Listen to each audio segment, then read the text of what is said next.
Hello and नमस्कार everyone, I hope you doing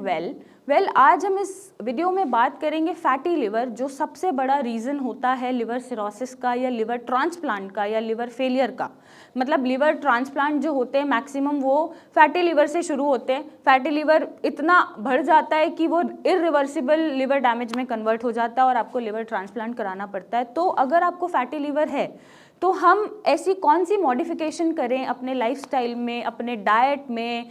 या अपने रूटीन में, जो आपका फैटी लिवर वहीं पे ठीक होना शुरू हो जाए और आपको लिवर ट्रांसप्लांट तक ना जाना पड़े। तो आज ये वीडियो उन पेशेंट्स के लिए जिन्हें फैटी लिवर है और वो चाहते हैं कि उनका लिवर बचा रहे, लिवर सिरोसिस में ना कन्वर्ट हो और उनको लिवर ट्रांसप्लांट ना कराना पड़े। तो फैटी लिवर, जैसा हमने बहुत वीडियोज़ में शेयर किया है कि फैटी लिवर नॉर्मली अल्कोहल या मतलब अल्कोहल की वजह से या अल्कोहल नहीं की वजह से आपके जब लिवर पे एडिपोज टिश्यू की कलेक्शन हो जाती है, फैट डिपॉजिट हो जाता है, तो वो फैटी लिवर में कन्वर्ट हो जाता है, राइट। वैसे तो लिवर का जो फंक्शन होता है, अगर आपने समझा होगा कि सारे बॉडी के टॉक्सिन्स को बाहर निकालना ही है, बट किसी इंजरी की वजह से या आपके लाइफस्टाइल की वजह से इतना लिवर पे इतना असर आ चुका है कि वो अपना फंक्शन ही नहीं कर रहा और आपके जो भी वेस्ट प्रोडक्ट्स हैं उनको एक्यूमुलेट करे जा रहा है बॉडी में, तो वो लिवर फेलियर में कन्वर्ट हो जाता है। अब ऐसे में आपको क्या चीज़ें करनी है और कौन सी चीज़ें अवॉइड करनी है जिससे आपका फैटी लिवर यहीं पे रुक जाए, ठीक होने लग जाए, रिवर्स होने लग जाए और लिवर सिरोसिस में ना बदले। तो सबसे पहले डाइट में मैं बोलूँगी, डाइट में सबसे पहले जो हम खाते हैं, बहुत ज़रूरी है कि हम क्या खा रहे हैं उस पर हम ध्यान दें, क्योंकि बहुत मेजर रोल प्ले करता है। अगर आप रिफाइंड कार्ब्स खाते हैं, कार्ब्स एज इन अगर मैं बोलूँ जैसे फ्राइज़ खा रहे हैं या बहुत ज़्यादा आप रिफाइंड कार्ब्स जैसे आपको फ्राइज़ में मिलेंगे, आलू बहुत खाते हैं, तला हुआ बहुत खाते हैं या बाहर का खाना बहुत खाते हैं, तो इनको आपको अवॉइड करने की ज़रूरत है, क्योंकि रिफाइंड कार्ब्स हमारी इंसुलिन रेजिस्टिविटी को बढ़ा देते हैं, जिससे फैटी लिवर हमारा बढ़ जाता है। तो वो कम करने की ज़रूरत होती है। जैसे नेक्स्ट अगर मैं बात करूँ, शुगर इंटेक आपको बंद करने की ज़रूरत है। शुगर जैसे हम शिकंजी में पी रहे हैं या सोडा में या कोक में, मतलब ऐसी कोई भी एरिएटेड ड्रिंक्स हैं जो हम पीते रहते हैं नॉर्मली चलते फिरते, हमें ध्यान नहीं रहता, तो वो हमें अवॉइड करने की ज़रूरत है कि हम शुगर इंटेक बंद कर दें और लिमिटेड कर दें, ताकि अगेन इंसुलिन रेजिस्टिविटी हमारी बॉडी में ना बढ़े और फैटी लिवर वहीं पे ठीक होना शुरू हो जाए। नेक्स्ट, अगर आप अनसैचुरेटेड फैट्स बहुत खाते हैं, मीन्स डीप फ्राइड, पकौड़े खा रहे हैं, पूड़ियाँ खा रहे हैं, भटूरे खा रहे हैं, ये सारी चीज़ें जो होती हैं जो डीप फ्राइड अनसैचुरेटेड फैट्स में बनती हैं, तो ये आपको अवॉइड करने की ज़रूरत है, ताकि आपके लिवर पे फैट एक्यूमुलेशन और ना हो और फैटी लिवर का ग्रेड ना बढ़े। अपनी डाइट में आपको ऐड ऑन करने की ज़रूरत है सबसे ज़्यादा ग्रीन वेजिटेबल्स, वो भी बॉइल्ड फॉर्म में, और फ्रूट्स जितना खा सकते हैं आप खाइए, ताकि आपका जो लिवर पे फैटी लिवर की अब परत जम गई है या कन्वर्जन आ गया है, आप उसको ख़त्म कर सकें और अपने लिवर को फिर से हेल्दी कर सकें। अक्सर लोगों को मीठा बहुत पसंद होता है, राइट।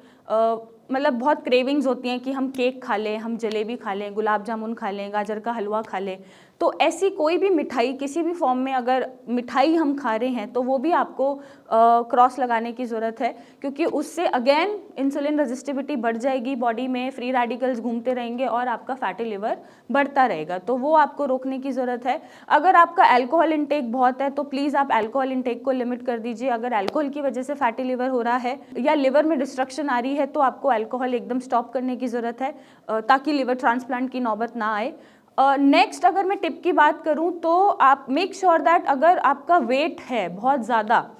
अगर आप ओबिसिटी, मैं कह सकती हूँ कि आप ओबीज़ हैं, बहुत ज़्यादा ओबिसिटी को मतलब फेस कर रहे हैं, तो आपको वेट कट डाउन करने की बहुत ज़रूरत है। वेट कट डाउन ऑब्वियसली जब आप कार्ब्स कट कर देंगे, फैट्स कट कर देंगे, प्रोटीन इंटेक लेंगे, फ्रूट्स लेंगे, वेजिटेबल लेंगे, बाहर का खाना बंद कर देंगे, तो आपका वेट वहीं पे कंट्रोल होना शुरू हो जाएगा। और वेट कंट्रोल करना बहुत इंपॉर्टेंट होता है, क्योंकि इससे आपके मेटाबॉलिक डिसऑर्डर्स जुड़े होते हैं। मेटाबॉलिक डिसऑर्डर्स जैसे इंसुलिन रेजिस्टिविटी भी कम होगी, फैटी लिवर भी कम होगा, और वेट जो अननेसेसरली बढ़ा हुआ है और भी बीमारियों को न्योता दे रहा है बॉडी में, जैसे शुगर है या फिर थायराइड है या पीसीओडी है फीमेल्स में, तो ऐसी बीमारी को जो न्योता दे सकता है वो भी रिस्क फैक्टर्स उसके भी खत्म हो जाएंगे। तो वेट को मेंटेन करना है। अब वेट कैसे मेंटेन करना है? बहुत ही रैपिड वेट लॉस नहीं करना है, क्योंकि कोई भी रैपिड वेट लॉस अगर होता है, लेट सपोज आपने एक हफ्ते में 3-4 किलो कम कर लिया या 2 हफ्ते में आपने 6-7 किलो कम कर लिया, तो वो भी इतनी तेज़ी से रैपिड वेट लॉस नहीं करना, क्योंकि रैपिड वेट लॉस आपकी बीमारी को और वर्स कर सकता है, आपके फैटी लिवर को और वर्स कर सकता है। तो स्लो एंड स्टडी चलेंगे कि आप धीरे धीरे इंचेस लॉस कर रहे हैं और इंचेस से फिर आप वेट लॉस पे आ रहे हैं, तो इतनी तेज़ी से नहीं भाग रहे हैं कि आपकी बीमारी वर्स हो जाए। तो एक नॉर्मल रेंज में या नॉर्मल स्पीड में आपको वेट लॉस करना है, slow and study weight loss करना है, जिससे आपका फैटी लिवर वहीं पे स्टॉप हो जाए और रिवर्स होना शुरू हो जाए। अब ये सवाल उठता है कि आपको पहचानना कैसे कि आपका फैटी लिवर है। वैसे तो आप एक अल्ट्रासाउंड करा सकते हैं अपर एब्डोमेन का, उसमें लिवर का अगर हो रहा है फैटी लिवर ग्रेड 1, 2 वो नॉर्मली आ जाता है स्कैन में। अगर आप स्कैन भी नहीं करा रहे हैं या करा नहीं पा रहे हैं तो कुछ ऐसे लक्षण आपको दिखेंगे कि जिससे आप अंदाज़ा लगा सकते हैं कि आपको फैटी लिवर है। सबसे पहले तो आपको बहुत थकावट महसूस होगी, मतलब आप कुछ भी नहीं कर रहे फिर भी आप बहुत टायर्ड फील कर रहे हैं, फटीग फील कर रहे हैं कि जान ही नहीं है, हम उठ ही नहीं सकते, तो ये भी एक लक्षण हो सकता है फैटी लिवर का। दूसरा हो सकता है सिर्फ आपके जो सेंट्रल जो पेट है हमारा, जो स्टमक एरिया है, हो सकता है सिर्फ वहीं पे आपका चर्बी बनी रहे या एक तोंद जिसे हम बोलते हैं कि मटके जैसा पेट निकल गया या तोंद आ गई है, वैसा अगर आपका मोटापा चढ़ रहा है आप में तो वो भी एक लक्षण हो सकता है फैटी लिवर का, जिसे हम सेंट्रल ओबेसिटी भी बोलते हैं। नेक्स्ट हो सकता है आपके